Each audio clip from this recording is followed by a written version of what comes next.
Emergency के topic में हम लोग जो डिस्कशन कर रहे हैं वो अंडर आर्टिकल 352, 356 एंड 360 दो आर्टिकल्स के बारे में मैंने आप लोगों को बता दिया। दो इमरजेंसियों के बारे में मैं आप लोगों के साथ डिस्कशन कर चुका हूँ और आर्टिकल 352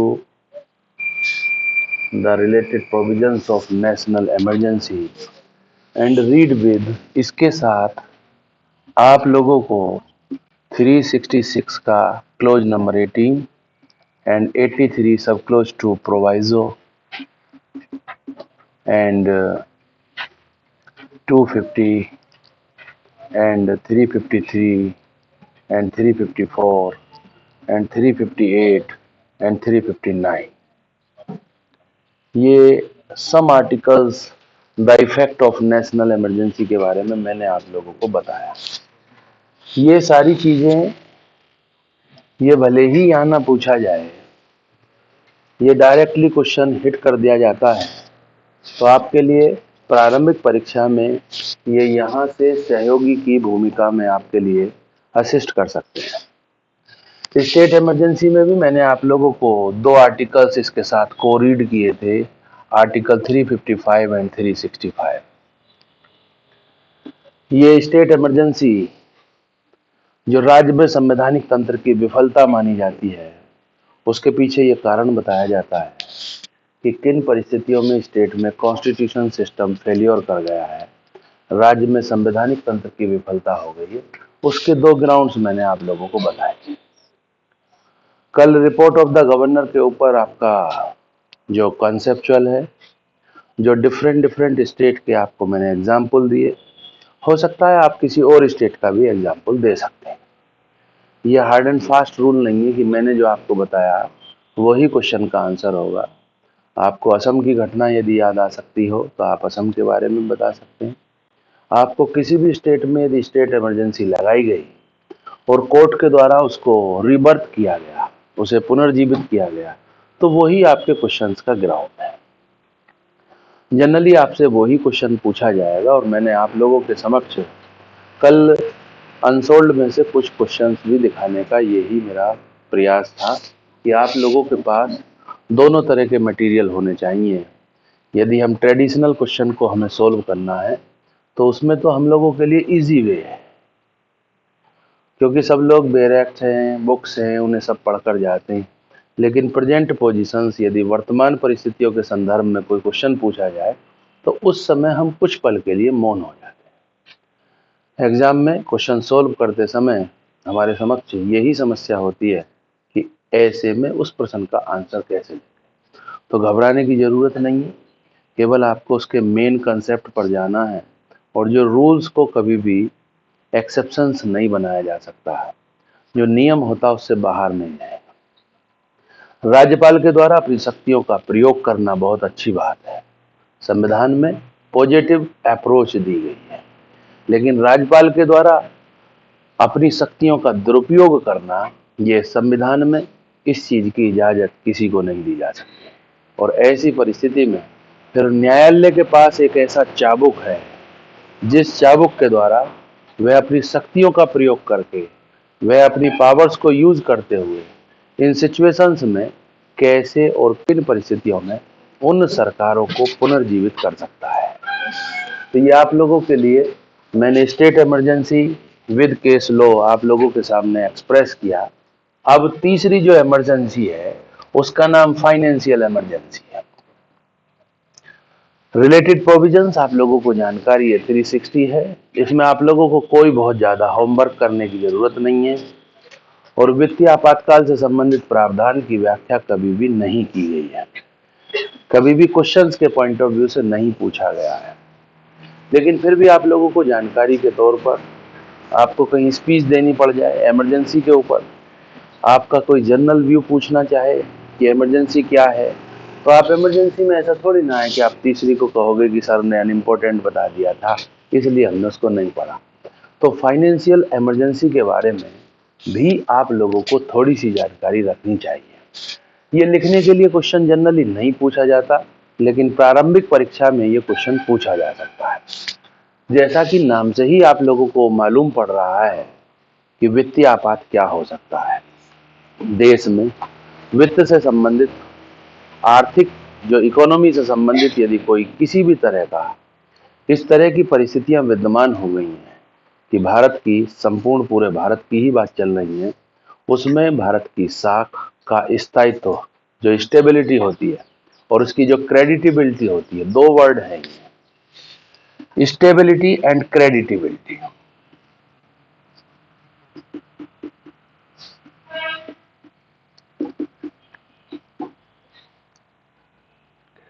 क्रेडिटेबिलिटी, इसको स्थायित्व कहा जाता है और इसको साख कहा जाता है।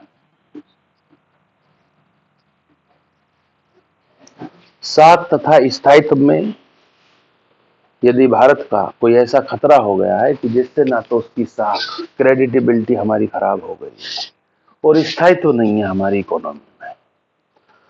आपने देखा भी होगा, यदि पूर्व का थोड़ा सा स्मरण करें तो जिस समय चंद्रशेखर जी और नरसिम्हा राव साहब प्रधानमंत्री थे, उस समय देश बहुत ही अर्थव्यवस्था के तौर पर चरमरा गई थी। गड़बड़, ये जो इकोनॉमी है ये डेवलप कर रही है, इकोनॉमी राइज कर रही है। इस समय कहा जाता है कि विश्व में छठी अर्थव्यवस्था के तौर पर भारत को देखा जा रहा है।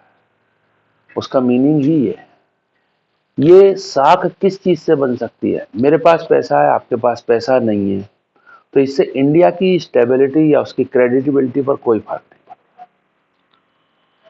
भारत में ऐसा भी हो सकता है, एक दिन ऐसा भी आ सकता है कि भारत के उद्योगपति विश्व में पहला नंबर स्थान प्राप्त करते हैं। इंडिया का जो फर्स्ट रिच मैन है, चाहे वो अडानी हो या मुकेश अंबानी हो, ऐसा भी हो सकता है कि उसका विश्व में भी उसका पहला नंबर हो जाए। लेकिन क्या इससे हम हमारे भारत के किसी नागरिक का विश्व की अर्थव्यवस्था में या विश्व में उसका पहला स्थान अमीर लोगों की सूची में आ जाने से भारत की साख और स्थायित्व उसका, जो उसका लेवल है, वही बना रहे? जिन लोगों ने इकोनॉमिक्स पढ़ा होगा उन लोगों को जानकारी है, विश्व की अर्थव्यवस्था या भारत की अर्थव्यवस्था में विश्व की अर्थव्यवस्था का भी बहुत बड़ा रोल है। हम लोग विश्व बैंक को क्या अनुदानित कर रहे हैं, क्या ग्रांटिंग कर रहे हैं, इससे हमारे देश की रेपुटेशन का पता चल रहा है। हमारी सरकारें, आपने देखा भी होगा, नेपाल में त्रासदी आई तो भारत सरकार के द्वारा एक बहुत बड़ा फाइनेंस पार्ट दिया गया। वो बात अलग है, वो हमारे पड़ोसी देश के साथ कैसे संबंध है, उन्होंने लेने से मना कर दिया या उस रसद सामग्री को उन्होंने नहीं लिया, वो एक डिफरेंट मैटर है। जिसके पास कुछ होता है वो ही दे सकता है। इसका मतलब यही है, जब भूखे के पास है ही नहीं तो वो देगा क्या? तो ऐसी परिस्थितियों में हमको ऐसा प्रतीत होता है कि भारत की अर्थव्यवस्था राइज कर रही है। आपने देखा होगा, कोविड जैसी पेंडेमिक में भी इंडिया में घर बैठे हुए जिन लोगों के पास काम की समस्या आ गई थी और उनके पास कोई रोजगार के अवसर नहीं थे, तो भारत सरकार के द्वारा अब तक भी आपने देखा होगा गेहूं, अनाज और डिफरेंट डिफरेंट खाद्य और रसद सामग्रियां बिना किसी मूल्य के भारत में रहने वाले लोगों को उपलब्ध कराई। वर्तमान सरकार का एक स्वप्न था कि सब लोगों को छत, सब लोगों को आशियाना हो। तो इस समय प्रधानमंत्री ग्रामीण जो आवास योजना है, या आप मेरठ में भी देखेंगे, शहर में भी जो शहरी योजना है, उसके माध्यम से अनेकों लोगों को घर उपलब्ध कराए। इसका मतलब यह है कि सरकार के पास आय के स्रोत और आमदनी में कोई ऐसी कमी और कोताही बढ़ती हुई नहीं दिखाई। उस समय की मैं घटना को आपको याद दिला रहा हूं कि पीवी नरसिम्हा राव साहब और जो चंद्रशेखर जिस समय प्रधानमंत्री थे, उस समय भारत की साख और स्थायित्व पर बहुत गहरा संकट आ चुका था। आपने देखा होगा उस समय प्रतिभा पलायन बहुत हो रहा था। इंडिया में से बहुत मेरिटोरियस स्टूडेंट्स भारत छोड़कर जाना चाहते थे, क्योंकि यहाँ संसाधन नहीं थे, साधन नहीं थे। सैलरी के एक्सपेंसिव भी यदि आप लोगों ने देखे होंगे तो 6 पे कमीशन के बाद ही लोगों के, जब छठा वेतन आयोग कॉन्स्टिट्यूट हुआ है और छठे वेतन आयोग के बाद लोगों की सैलरी हाइक की है, उसके बाद लोगों में थोड़ा सा स्थितियों में परिवर्तन आया। फार्मर्स की, किसानों की स्थिति में भी सुदृढ़ता उसके बाद ही आई। उससे पहले आपने किसानों को बहुत, ऐसा नहीं है, सन 80 में 70 के दशक में बहुत ज़्यादा रिच नहीं थे। आज सब किसानों की परिस्थितियों में भी परिवर्तन आया। उस समय हमारे पास क्या था, जब आप पैसे का काम पैसे से चलता है, पैसे के, धन के मूल्य के बदले आपके पास कोई वैल्यूएबल सिक्योरिटी की कोई चीज हो तो उसके बदले अपनी साख को बचाया जा सकता है। तो भारत सरकार के पास उस समय गोल्ड था और उन्होंने उस सोने को स्वर्ण के बदले धन को प्राप्त किया और उस धन के बदले अपनी साख को बचाया, ताकि हम भिखारी राज्य की या भिखारी राष्ट्र की श्रेणी में ना आ जाए। कुछ एक्सपेंसिव ऐसे होते हैं कि खर्चों में कटौती तो की जा सकती है, लेकिन कुछ ऐसे खर्चे होते हैं जिनमें कटौती नहीं की जा सकती। मानवीय संरचना के आधार पर यदि आप अध्ययन करें, भोजन, आश्रय और खाना, ये 3 चीजें हमारी समस्त लोगों की आवश्यकता है। इनसे खिलवाड़ नहीं किया जा सकता। भुखमरी के आधार पर यदि लोगों की, मरने वालों की संख्या बढ़ती चली जाएगी तो उस देश की इकोनॉमी का क्या होगा, उस देश की अर्थव्यवस्था या इस राइजिंग इंडिया का, जो भारत में जो विकास के चरण आप देख रहे हैं, उसका मतलब क्या रह जाएगा। तो ऐसी स्थिति में सरकारों की, प्रत्येक सरकार की यही वचनबद्धता होती है कि कोई भी व्यक्ति, देश में रहने वाला नागरिक भूखा न सोए। सर्दियों में आपने देखा होगा सरकार इस समय क्यों, जो लकड़ियां या कोयला जलाने के लिए अब जगह जगह चौराहे पर, अब जैसे ही शीतलहर का प्रकोप आएगा आपको कोई पैसा खर्च करने की जरूरत नहीं है, लेकिन जगह जगह चौराहों पर लकड़ी या कोयला, या हमारे समाज से भी आंदोलन चलाने वाले लोग स्वेटर्स, ब्लैंकेट्स, ये सब इन परिस्थितियों में लोग गिफ्ट करते हुए आपको अब दिखाई देंगे अगले 10 दिनों में। इसका कारण क्या है? इसका कारण यही है कि हमारी इकोनॉमी इतनी खराब नहीं है। जिसके पास है, हमारे यहाँ की भावनाएं ऐसी हैं कि वो देना चाहता है। तो ऐसी परिस्थितियों में मान लीजिए, ये जस्ट इमेजिनेशन थी, भारत की साख थी, पर कोई भी उसमें स्टेबिलिटी नहीं रही, उसकी क्रेडिटेबिलिटी बिल्कुल ध्वस्त होती जा रही है। तो ऐसी स्थितियों में president of India financial emergency का प्रोक्लेमेशन कर सकते। भारत के राष्ट्रपति के द्वारा इसके 2 ही ग्राउंड होंगे।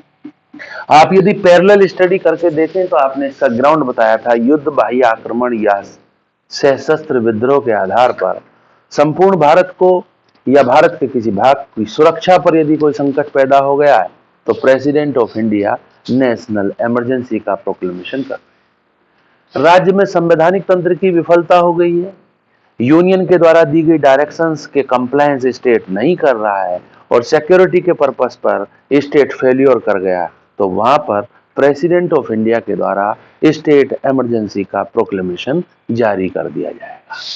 तीसरी सिचुएशंस में यदि आपने देखा, फाइनेंशियल इमरजेंसी जो वित्तीय आपात है, उसके 2 ही ग्राउंड है।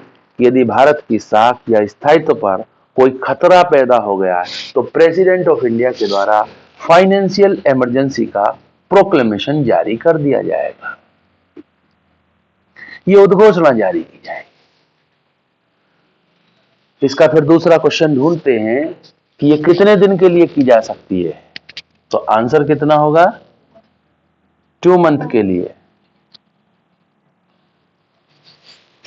2 महीने के लिए फाइनेंशियल इमरजेंसी का प्रोक्लेमेशन जारी किया जा सकता है। उद्घोषणा की जो अवधि होगी वो कितने दिन के लिए हो सकती है? 2 महीने के लिए हो सकती है। और 2 महीने से आगे एक्सटेंड करना तो वही प्रोसीजर सेम अडॉप्ट करना होगा। आप 6 महीने के लिए एक्सटेंशन दिया जा सकता है, लेकिन उसके लिए आपको लोकसभा और राज्यसभा से मेजॉरिटी चाहिए, बहुमत के द्वारा इस संकल्प को पारित करना होगा। समझ गए? ये फाइनेंशियल इमरजेंसी का ड्राफ्टिंग मोड है। लेकिन दूसरा क्वेश्चन ये है कि इस फाइनेंशियल इमरजेंसी के इफेक्ट क्या होंगे हमारी सोसाइटी में, हमारे राज्य में, हमारे राष्ट्र में रहने वाले नागरिकों पर, इसका क्या प्रभाव पड़ेगा। तो तो आपका सीधा आंसर ये है कि सभी लोग के सैलरी, जो वेतन है, जो अलाउंसेज हैं, जो वेतन हैं, भत्ते हैं, उनमें कटौती की जा सकती है। अब आप कहेंगे कि सब लोग तो जॉब पर नहीं है जो उनकी सैलरी कटेगी। प्रत्येक व्यक्ति का खाता भी सीज किया जा सकता है। जो अकाउंट्स होता है, यानी कि जिसको आप ये समझकर चल रहे हैं कि ये मेरा पैसा है, यदि देश की वित्तीय स्थिति गड़बड़ा जाती है तो आपके अकाउंट में कितने पैसे हैं उस पर सरकार अभिग्रहण लगा सकती है, उसको रोक सकती है। जनरली ऐसा अभी मैंने आपको बताया था कि स्वतंत्र भारत में एक भी बार ऐसा नहीं हुआ है और अब तो होने की संभावनाएं भी बिल्कुल समाप्त हो गई है। अब इसके लगने की कोई संभावना नहीं। लोगों ने डिमोनेटाइजेशन में, नोटबंदी के कारण लोगों ने उपमा दी थी हमारे पूर्व प्रधानमंत्री मनमोहन सिंह, जिनको आर्थिक उदारीकरण की मां कहा जाता है, द मदर ऑफ इकोनॉमिक राइजिंग्स। जब हमारा देश संकट में खड़ा हो गया था तो उस समय ये आर्थिक सलाहकार थे। Manmohan Singh is not a politicians person, वो रिजर्व बैंक के गवर्नर भी रहे। उनके पास बहुत इकोनॉमिक्स से संबंधित बहुत नॉलेज थी, वो कोई राजनेता नहीं थे। और मनमोहन सिंह को जो इकोनॉमिक ग्लोबलाइजेशन हुआ था उस समय देश की अर्थव्यवस्था जब चरमरा गई थी, तो उनकी विशेष सलाह के आधार पर देश उस संकट से बाहर आया था। मनमोहन सिंह जी का यदि आप उसके डेप्थ में जाएं तो प्रधानमंत्री का काल इतना कार्यकुशलता का काल नहीं है, लेकिन पूर्व प्रधानमंत्री मनमोहन सिंह जी के कार्यकाल की जब भी आगे आने वाले टाइम में इतिहास लिखा जाएगा, उस इतिहास में इनको आर्थिक सलाहकार के तौर पर बहुत उत्तम स्थान के माध्यम से ही इनको जाना जाएगा।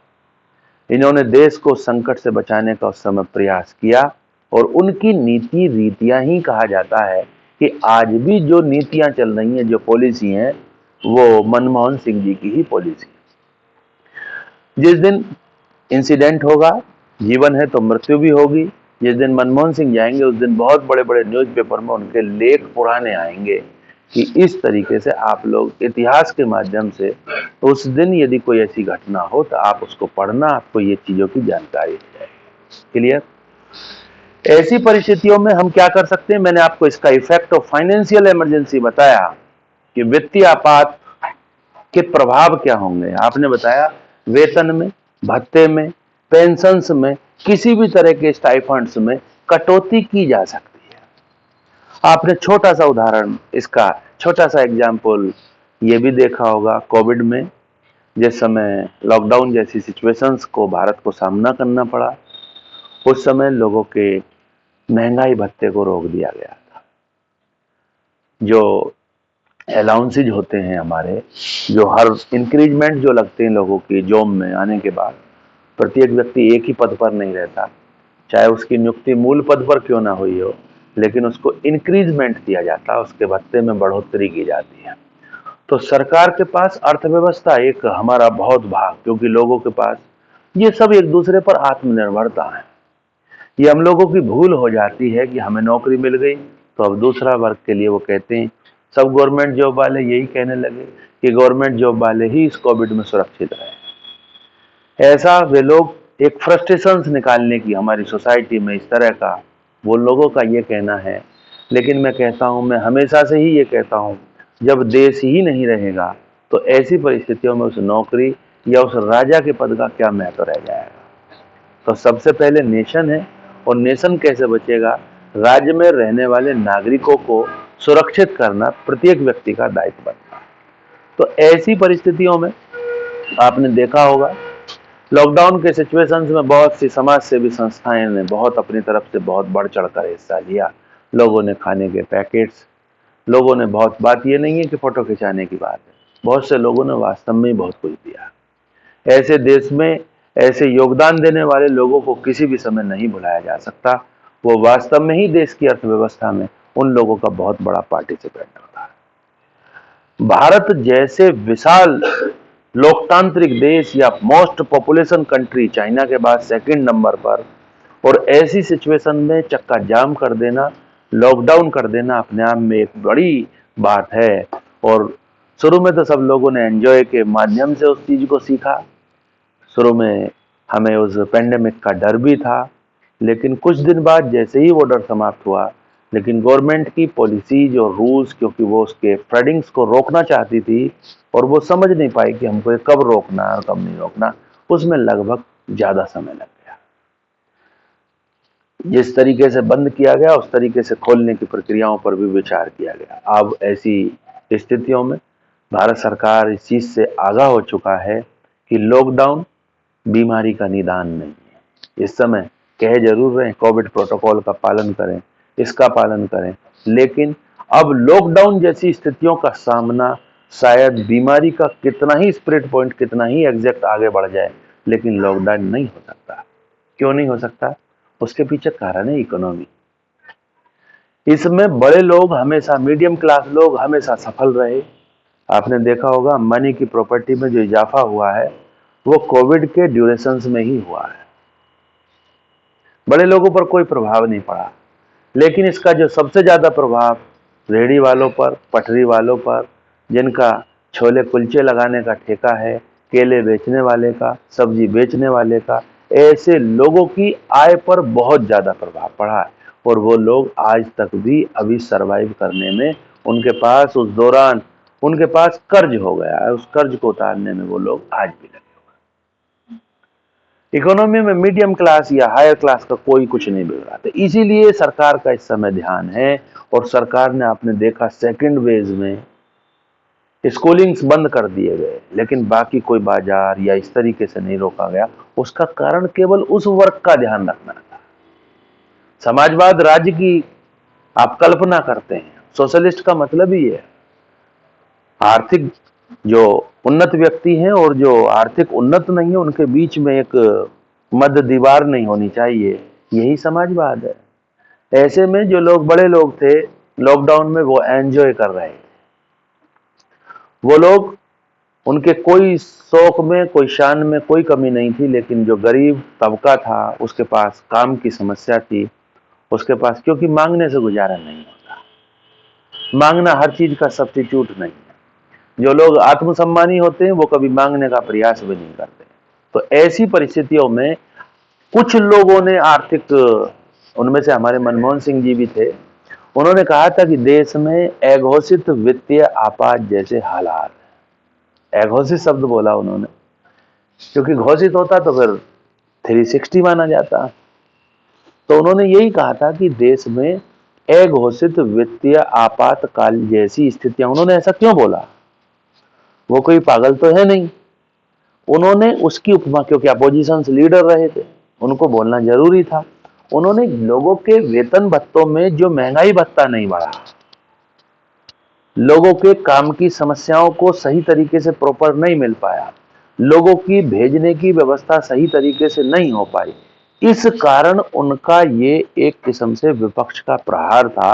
और उन्होंने यही बात बताई कि ये जो है, उन्होंने नोटबंदी के बारे में भी यही कहा था कि मेरा अपना पैसा है और आपने एक लिमिट्स बनाई कि प्रत्येक व्यक्ति 2000 रुपये प्रति महीना ही निकाल, रोज 2000 रुपये महीना ही रोज पैसे ले सकते। लोगों को पता नहीं था नोटबंदी की सुबह कैसी सुबह होगी। वही 500 के नोट ऐसे थे, बहुत अच्छे लगते थे, वही 1000 का नोट बहुत प्यारा था। ये क्या पता था कि ये सुबह कागज के टुकड़े हो जाएंगे। ये बात अलग है कि उनकी इकोनॉमी से आपका कोई लेना देना नहीं है, वो आपको एक्सचेंज करके दे दिए जाएंगे। लेकिन सब लोगों के पास समय नहीं था। सब लोग अपने धन का पूर्ण रूप से, बड़े बड़े अमीर लोग पैसे मांगते हुए दिखाई दिए उस दौरान आपको। तो ऐसी परिस्थितियों में आपने उसको भी क्या कहा कि भाई ये कैसा है, ये भी एक अघोषित वित्तीय आपात जैसी स्थिति है।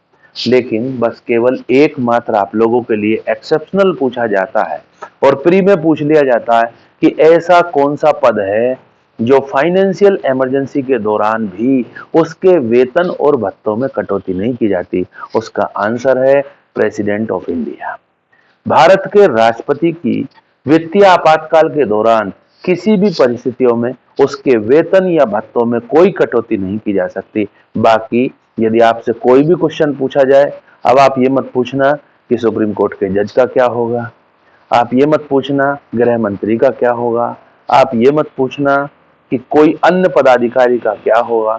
मैंने सिर्फ एक ही एक्सेप्शन आप लोगों को बताया है, और वो एक्सेप्शंस भारत का राष्ट्रपति है। केवल भारत के राष्ट्रपति को छोड़कर समस्त व्यक्तियों के वेतन भत्तों में कटौती की जा सकती है यदि फाइनेंशियल इमरजेंसी डिक्लेरेशन किया जा चुका है। वित्तीय आपातकाल के दौरान राष्ट्रपति को छोड़कर समस्त, चाहे उसमें सुप्रीम कोर्ट का चीफ जस्टिस हो या सुप्रीम कोर्ट के जजेज हो या अदर हाई कोर्ट के कोई चीफ जस्टिस हो या अदर कोई जजेज हो, सब लोगों के वेतन में भत्तों में कटौती प्रत्येक तरीके से की जा सकती है। तो यही आपके लिए अंडर आर्टिकल 360 का क्वेश्चन सर्वाइव करता है। केवल 360 में आप लोगों को इतना ही समझना होगा। आप एक बार बेरेक से रीड करके देखें तो अंडर आर्टिकल 360 में क्या लिखा हुआ है, इसको आप देखें।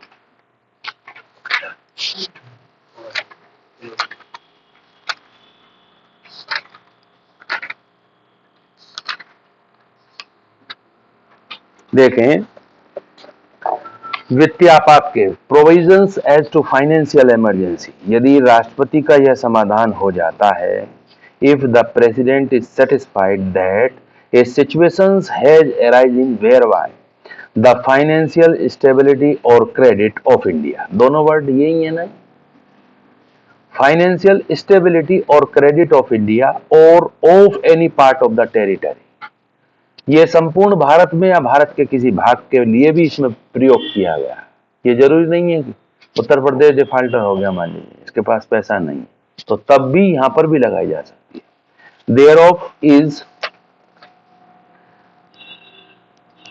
Threatened he may by a proclamation make a declaration to that effect, इसका इफेक्ट क्या होगा, इसके लिए लिखा है कि ये proclamation issued under clause 1 may be revoked or varied by a subsequent proclamation, संसद के प्रत्येक सदन के समक्ष रखी जाएगी। आगे लिखा तीसरा पॉइंट, 2 महीने की समाप्ति पर प्रवर्तन में नहीं रहेगी। कब तक नहीं रहेगी, यदि उस अवधि की समाप्ति से पहले दोनों सदनों के संकल्पों द्वारा उसका अनुमोदन नहीं कर दिया जाता। बोथ हाउसेज के लिए अप्रूव्ड लिखा है, अप्रूव्ड बाय रेजोल्यूशन, इसमें आपको कोई ये प्रेजेंट एंड वोटिंग का 2/3 मत लगा देना, ये प्री के लिए फंसा देती है सवाल है। ये केवल नेशनल इमरजेंसी में ही यूज किया गया था। यहाँ पर तो संकल्प कैसे पारित होता है, वो तो मेजोरिटी से ही हो जाता है। तो ये मेजोरिटी वर्ड भी नहीं लिखा है इसमें, इसमें जो लिखा गया है सीधा कि संकल्पों द्वारा उसका अनुमोदन नहीं कर दिया जाता। तो संकल्प के लिए बहुमत तो होता ही है, संकल्प होगा तो बहुमत नहीं होगा तो फिर संकल्प कैसे हो सकता है। तो इसलिए अंडर आर्टिकल 360 में आप लोग लगाना सीख गए। 2 महीना, 2 महीने के बाद आपको एक्सटेंशन करना है, तो उसके लिए इसमें लिखा भी नहीं है कैसे होगा, लेकिन वो उसकी अवधि कितनी होगी, वो 6 महीने ही होगी। वो डीम्ड इंटरप्रिटेशन प्रोवाइडेड वही है जो प्रोवाइडेड आप बार बार पढ़ रहे हैं कि हो सकता है लोकसभा टेम्पोरेरी हाउस है और लोकसभा टेम्पोरेरी हाउस होने के बाद हो सकता है वो डिसॉल्व हो जाए। तो डिसॉल्व होने के बाद आपका रिजोल्यूशन राज्यसभा से ही हो जाना चाहिए, और यदि लोकसभा रिकॉन्स्टिट्यूट होती है, पुनर्गठित हो जाती है, तो आफ्टर द 30 डेज, 30 दिन के बाद आपको उसके द्वारा उस रिजोल्यूशन का अप्रूवल ले लेना चाहिए। तीसरा जो आप इसमें देखें तो उसमें 3rd क्लोज में लिखा है कि उस ड्यूरेशन में जिसमें क्लोज 1 में जो प्रोक्लेमेशन इनफोर्स है, यूनियन की एग्जीक्यूटिव पावर्स का विस्तार किसी राज्य को वित्तीय औचित्य संबंधी ऐसे सिद्धांत का पालन करने के लिए डायरेक्शन देना जो भी उसमें रेफर्ड किया जाए और ऐसे अन्य निर्देश तक देने तक होगा जिन्हें राष्ट्रपति उस प्रोविजन के लिए देना आवश्यक और पर्याप्त समझे। यदि फाइनेंशियल इमरजेंसी से रिलेटेड स्टेट को कोई जरूरत है तो उस सिचुएशन में वहां पर वित्तीय आपात की जो डायरेक्शंस दी जा रही हैं वो किसको दी जा रही हैं, वो यूनियन ही वहां पर फॉलो अप करेगा। चौथा क्लोज देखें तो इसमें लिखा है कि not with standing anything in this constitution, ऐसे किसी निर्देश के अंतर्गत किसी राज्य के कार्यकलाप के संबंध में सेवा करने, ये इफेक्ट लिख लीजिए, आप अपने बैरक में लिखें the effect of financial emergency, वित्तीय आपातकाल के क्या प्रभाव होंगे। पानी दे दोगे, हिचकी लेती रहेगी, है पानी किसी पे,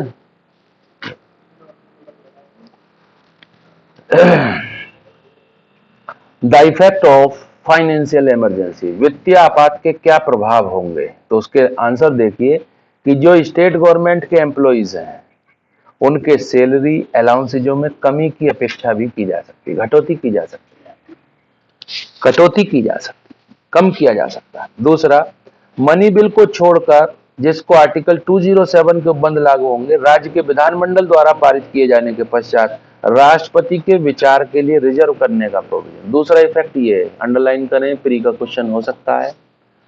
मनी बिल ही जाएगा। मनी बिल पहले तो आप तो, क्योंकि राज्य में विधानसभा थी तो राज्य के विधानसभा के दौरान मनी बिल में कोई राष्ट्रपति का कोई आवश्यकता नहीं होती, लेकिन ड्यूरिंग द फाइनेंशियल इमरजेंसी यदि वित्तीय आपात लगा है, क्योंकि वित्तीय आपात में ये कहां सोच रहे हो कि राज्य की सरकार नहीं, राज्य की सरकार तो एज इट इज है, तो उस सिचुएशन में जो मनी बिल है वो कहां भेजा जाएगा? राष्ट्रपति के विचार के लिए जाएगा, और वहां पर प्रेसिडेंट ऑफ इंडिया जो भी उसके बारे में अपना जजमेंट, वो मिनिस्टर ऑफ काउंसिल के माध्यम से उसका निर्णय होगा।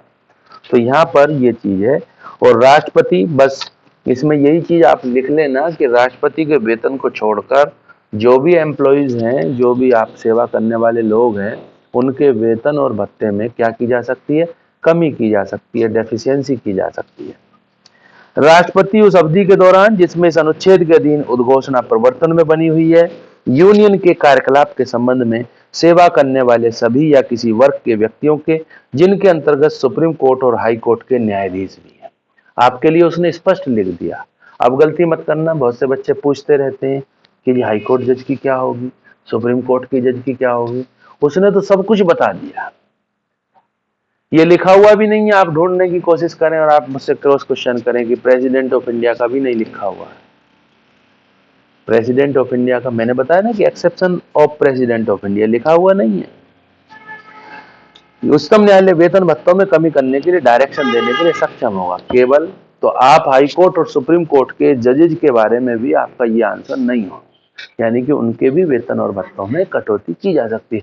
यही क्वेश्चन पूछता है, और आप लोग आधा अधूरा पढ़कर जाए हुए तो आप सोचते हैं हाँ इसका वेतन भत्ता नहीं कटेगा। तो अब ये तीनों इमरजेंसी मैंने आप लोगों को बताई, आप लोग इस पर अपना होमवर्क करके अपने घर पर तैयार रखें।